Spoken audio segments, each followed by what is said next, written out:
क्या आपने कभी सोचा है कि हम जिस इतिहास को पढ़ते आए हैं क्या वह सचमुच पूरा इतिहास है? सोचिए, अगर आपके पूर्वजों की गाथाएं ही किताबों से मिटा दी जाए तो कैसा लगेगा। सदियों तक यही हुआ। आदिवासी समाज के साथ उनकी लड़ाइयाँ, उनके नायक, उनकी संस्कृति सबको या तो भुला दिया गया या सत्ता के हिसाब से गढ़ा गया। लेकिन अब हालात बदल रहे हैं। आदिवासी लेखक और चिंतक अपनी कलमों से उस मौन को तोड़ रहे हैं। वे केवल भूले हुए अध्याय नहीं लिख रहे बल्कि उस सच को सामने ला रहे हैं जिसे दबा दिया गया था। यह सिर्फ इतिहास की पुनर्प्राप्ति नहीं है, यह पहचान की पुनर्स्थापना है। दोस्तों, जय भीम जोहार। आज मैं आपको लेकर चलूंगा उस सफर पर जहां आदिवासी आवाजें अपने इतिहास को दोबारा लिख रही है और दुनिया को बता रही है कि उनकी कहानियां कभी कमजोर नहीं थी बल्कि उन्हें जानबूझकर दबा दिया गया। दोस्तों, इतिहास केवल बीते समय की घटनाओं का लेखा जोखा नहीं है बल्कि वह सत्ता, दृष्टिकोण और आवाजों का भी दस्तावेज होता है। भारतीय उपमहाद्वीप और दुनिया के कई हिस्सों में जब औपनिवेशिक शासन आया तब इतिहास लिखने का अधिकार कुछ गिने चुने वर्गों के हाथों में रहा। उन्होंने वही घटनाएं दर्ज की जो उनके हितों को साधती थी। नतीजा यह हुआ कि आदिवासी समुदायों की कहानियां, उनके संघर्ष, उनकी सांस्कृतिक पहचान और उनके योगदान को या तो पूरी तरह अनदेखा कर दिया गया या फिर विकृत रूप में प्रस्तुत किया गया। सोचिए, अगर आपके अपने पुरखों की कहानी ही किताबों से गायब कर दी जाए तो कैसा लगेगा। उदाहरण के लिए, आदिवासी विद्रोहों को अक्सर बगावत या अराजकता कहकर दर्ज किया गया, जबकि असल में वे स्वतंत्रता और आत्मसम्मान की लड़ाइयाँ थी। इतिहास की किताबों में बाबा बिरसा मुंडा, सिद्धू कान्हू, तिलका मांझी जैसे नेताओं को जगह बहुत बाद में मिली और वह भी अक्सर छोटे अनुच्छेद के रूप में। दोस्तों, सत्ता के शिखर में बैठे लोगों को अच्छी तरह से पता थी कि किसी भी समुदाय की असली ताकत उसकी भाषा और उसकी सांस्कृतिक परंपराएं होती है। इसलिए उन्होंने आदिवासियों की भाषाओं को और मौखिक परंपराओं को योजनाबद्ध तरीके से कमजोर किया। स्कूलों और मिशनरी शिक्षा व्यवस्था में आदिवासी भाषाओं की वजह अंग्रेजी और स्थानीय प्रभुत्वशाली भाषाओं को थोप दिया गया। धीरे धीरे आदिवासी भाषाएं केवल घरों और गाँव तक सिमट कर रह गई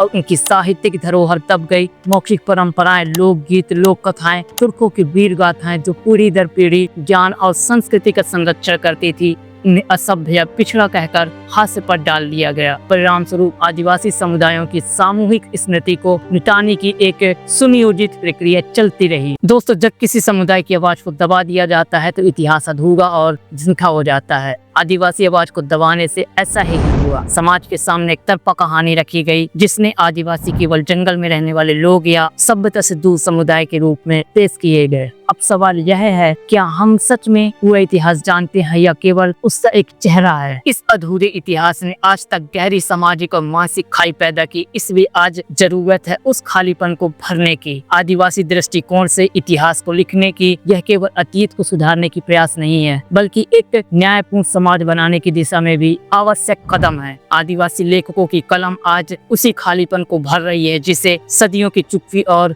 दमन ने पैदा किया था। दोस्तों, बीते कुछ वर्षों में आदिवासी साहित्य का परिदृश्य तेजी से बदल रहा है। जहां पहले आदिवासी लेखन केवल गांव और स्थानीय मंचों तक सीमित था, वहीं आज वह सोशल मीडिया, विश्वविद्यालय और अंतर्राष्ट्रीय स्तर तक पहुंच रहा है। यह सिर्फ साहित्यिक उपलब्धि नहीं है बल्कि एक तरह का सामाजिक आंदोलन है जिसमें आदिवासी समुदाय अपनी पहचान और इतिहास को खुद से लिख रहा है। इस बदलाव के पीछे डिजिटल युग का भी बड़ी भूमिका है। फेसबुक, एक्स, यूट्यूब और इंस्टाग्राम जैसे प्लेटफॉर्म ने आदिवासी लेखकों को सीधे जनता से जोड़ा है। अब कोई लेखक केवल प्रकाशकों की कृपा पर निर्भर नहीं बल्कि वह अपनी बात सीधे समाज तक पहुंचा सकता है। दोस्तों, इस नई लहर में कई नाम उभरे हैं जिन्होंने आदिवासी अनुभवों और संघर्षों को गहरी संवेदनशीलता और तीखेपन के साथ प्रस्तुत किया है। रामदयाल मुंडा आदिवासी संस्कृति के सबसे बड़े दार्शनिक स्तंभ थे। हंसदास सोवेंद्र शेखर, जिन्होंने अंग्रेजी में लिखकर आदिवासी जीवन को वैश्विक मंच पर पहुंचाया। महाश्वेता देवी, जिन्होंने आदिवासी संघर्ष को अपनी कहानियों में अमर कर दिया। और अब डॉक्टर जितेंद्र मीणा, जिनकी किताब आज सोशल मीडिया पर व्यापक चर्चा का विषय बनी हुई है। आज के समय में प्रोफेसर जितेंद्र मीणा का नाम तेजी से उभर रहा है। इनकी किताब न सिर्फ साहित्यिक दुनिया में बल्कि सोशल मीडिया पर भी गहरा प्रभाव छोड़ रहा है। इनकी रचनाओं का महत्व इसलिए है क्योंकि वे आदिवासी समुदाय की पहचान को ऐतिहासिक और सामाजिक संदर्भों में मजबूती से पेश करते हैं।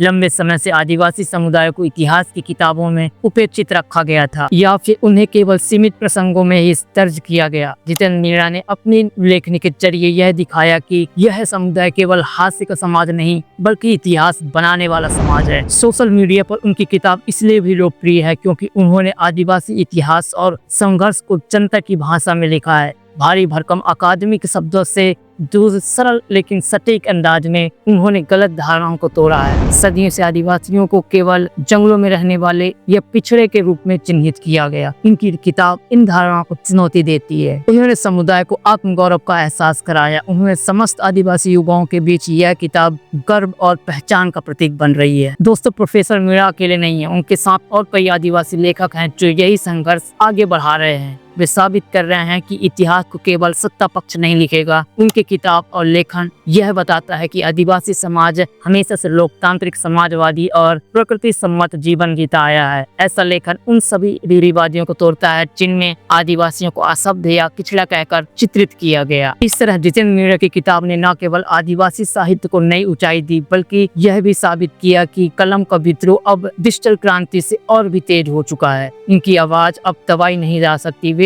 समाज को उसका भूला हुआ इतिहास लौटा रही है और आने वाली पीढ़ियों के लिए कर्म और चेतना का विरासत बन रही है। दोस्तों, आदिवासी समुदाय की सबसे बड़ी ताकत उनकी मौखिक परंपरा रही है। ये परंपराएं सिर्फ मनोरंजन के साधन नहीं थे, बल्कि ज्ञान, इतिहास, संस्कृति और नैतिक मूल्यों को पीढ़ी दर पीढ़ी आगे बढ़ाने की माध्यम थी। लोकगीतों में पुरखों की लड़ाइयों की कहानियां छुपी थी। लोक कथाओं में समुदाय की बुद्धिमत्ता और संघर्ष का जिक्र मिलता था और त्योहारों में उनकी सामूहिक स्मृति जीवित रहती थी। लेकिन जब लिखित इतिहास प्रभुत्वशाली वर्गों और औपनिवेशिक ताकतों ने लिखा तो इन मौखिक परंपराओं को महत्वहीन मान लिया गया। अब आदिवासी लेखक और शोधकर्ता इन परंपराओं को वापस खोज रहे हैं और उनको दस्तावेज बना रहे हैं। साथ ही पुराने सरकारी दस्तावेजों, जनगणनाओं, कोर्ट रिकॉर्ड्स और राजकीय अभिलेखों की जांच करके यह दिखाया जा रहा है कि असली इतिहास कैसा था और कैसे उसे जानबूझकर तोड़ा मरोड़ा गया। आज आदिवासी लेखकों का सबसे बड़ा काम यह है कि वे भूले बिसरे ऐतिहासिक घटनाओं और नायकों को मुख्य धारा में ला रहे हैं। बिरसा मुंडा, जिन्हें पहले केवल जनजाति विद्रोह कहा जाता था, आज उन्हें धरती आबा और स्वतंत्रता संग्राम के महानायक के रूप में मान्यता मिल रही है। सिद्धू और कान्हू 1855 का संथाल हुल विद्रोह अब ब्रिटिश साम्राज्यवाद के खिलाफ एक संगठित स्वतंत्रता आंदोलन के रूप में प्रस्तुत किया जा रहा है, न कि केवल किसानों के बगावत के रूप में। तिलका मांझी, जिन्हें लंबे समय तक केवल स्थानीय डकैत कहा गया, लेकिन आदिवासी लेखन ने उन्हें भारत के पहले स्वतंत्रता सेनानियों में शामिल कर दिया। आदिवासी समाज के विद्रोहों को भी नए संदर्भों में देखा जा रहा है। डॉक्टर जितेंद्र मीरा जैसे लेखक यह दिखा रहे हैं कि ये विद्रोह केवल स्थानीय संघर्ष नहीं था, बल्कि औपनिवेशिक सत्ता और जातिगत वर्चस्व के खिलाफ संगठित आवाजें थी। जब आदिवासी समुदाय अपने नायकों और अपनी असल कहानियों को पढ़ते हैं तो उन्हें आत्मसम्मान और गौरव का एहसास होता है। यह केवल इतिहास पढ़ने का अनुभव नहीं होता, बल्कि पहचान और अस्तित्व की पुनर्प्राप्ति होती है। एक युवा जब यह जानता है कि उसके पूर्वज स्वतंत्रता संग्राम के अग्रणी सेनानी थे तो उसका आत्मविश्वास बढ़ता है। जब समुदाय यह पढ़ता है कि उनकी संस्कृति पिछड़ी नहीं बल्कि प्रकृति सम्मत और लोकतांत्रिक रही तो उन्हें अपने जीवन के तौर तरीकों पर गर्व होता है। साथ ही व्यापक समाज में भी यह असर होता है। जो पहले लोग आदिवासियों को केवल जंगलों में रहने वाले मानते थे, वे अब उन्हें संस्कृति और इतिहास के निर्माता के रूप में देखने लगते हैं। दोस्तों, आदिवासी साहित्य केवल बीते हुए इतिहास का पुनर्लेखन नहीं है, यह वर्तमान और भविष्य की भी व्याख्या करता है। कई समकालीन आदिवासी लेखक यह मानते हैं कि केवल अतीत में लौटना पर्याप्त नहीं है।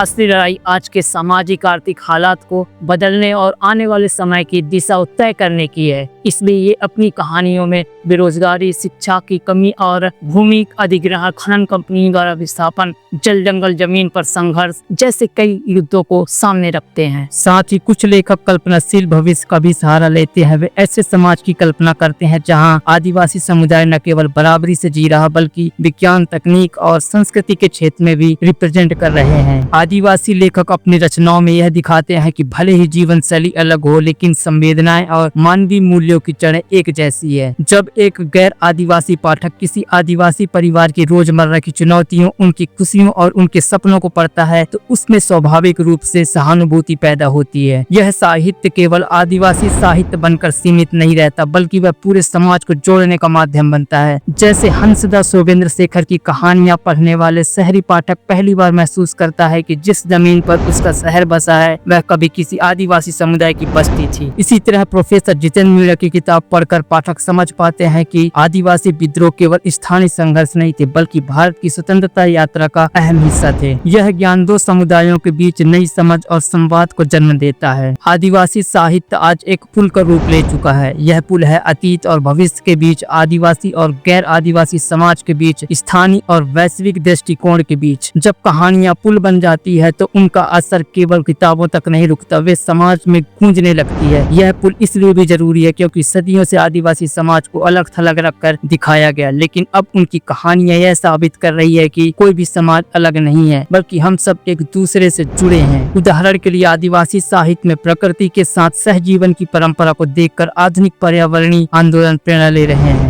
जलवायु परिवर्तन जैसे वैश्विक संकट से लड़ने के लिए आदिवासी ज्ञान अब एक विकल्प नहीं बल्कि आवश्यकता बन चुकी है। दोस्तों, आदिवासी साहित्य केवल इतिहास या संस्कृति का पुनर्लेखन नहीं है, बल्कि यह सामाजिक न्याय और प्रतिरोध का भी औजार है। जब आदिवासी लेखक अपनी कहानियों में विस्थापन, शोषण और जातिगत अन्याय को दर्ज करते हैं तो वे सत्ता संरचनाओं को सीधी चुनौती देते हैं। यह साहित्य एक स्मृति आंदोलन है जो मिटाए गए इतिहास को फिर से जीवित कर रहा है। साथ ही यह प्रतिरोध का आंदोलन भी है जो समकालीन अन्याय और शोषण के खिलाफ समुदाय को एकजुट कर रहा है। इसकी गूंज केवल आदिवासी समाज तक सीमित नहीं है। विश्वविद्यालयों, साहित्य महोत्सव और सोशल मीडिया के मंचों पर आदिवासी साहित्य ने यह साबित कर दिया है कि बिना उनकी आवाज के भारतीय इतिहास और समाज की कोई भी तस्वीर अधूरी है। आखिरकार यह सिर्फ आदिवासियों की कहानी नहीं है, यह हम सबकी साझा विरासत है। जब तक इन आवाजों के इतिहास में उचित स्थान नहीं मिलेगा, तब तक हमारा अतीत अधूरा रहेगा। सोचिए, अगर आपके पूर्वजों की गाथाएं ही मिटा दी जाए तो कैसा लगेगा। यही पीड़ा आदिवासी समाज